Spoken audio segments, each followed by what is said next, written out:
circumstances is my lungs are not very good at dealing with liquids. Eventually, I stopped breathing and apparently fucking died for an hour. And after going to the hospital, I was somehow revived. This was not the first time I had almost encountered death. My mother also recounts the story of how one time, in a blind fit of rage, I grabbed a pen and decided I was going to swallow it. The reason why I did this is beyond me. Needless to say, I could not swallow it. After another visit to the doctor, I was once again revived. Onward into my life, I had many other happenings. I was dropped as a kid, flipped over, hung, and one time, I vaguely recall almost mutilating myself by sticking my head outside of the car window, accidentally stepping on the switch to pull up the windshield. I almost decapitated myself, only barely saved by the running aunt who came down and seen me hanging around like a very sad little monkey. Almost decapitated monkey. But I did not die. I live on.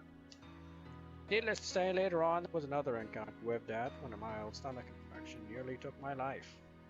As luck would have it, it did not. And as I continued through life, I learned many things. I became appreciative of all the arts, mainly hentai. Such beauty and vastness to be made and drawn. How captivating in its own way. And this is what led me to computers. I once began to study the motherboard and RAM circuitry of all machines. Fascinating, but maybe one day I could fuck a computer. Maybe one day I could make an advanced AI. Who knows? Anyways, all those dreams were squashed when I eventually realized I'm semi-retarded. However, this would not stop my endeavors with machines. I continued learning as much as I possibly could. Inevitably, I eventually ended up graduating high school and moving on in life. However, my dreams were becoming something special, eventually and I decided to just work quietly at a shop, dealing with old, frantic people who didn't know any better. Some were so deranged you could slap them in the face and their dementia would kick in and they would not realize what had just happened. It was a beautiful time, a lovely time. It wasn't until I met Mr. Sketch himself, the deranged man, moved back and forth between different states of existence. A Smash Bros. Board. I recall vaguely on Amino, yes. Surrounded and in e-girls.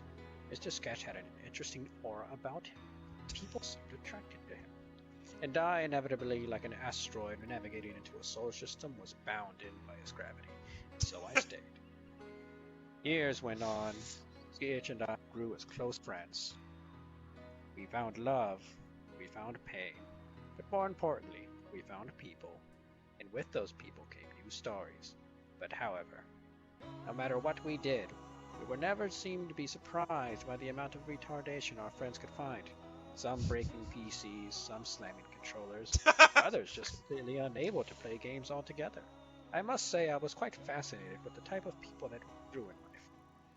Ah, how stories are great, and how they can tell so much about us as humans.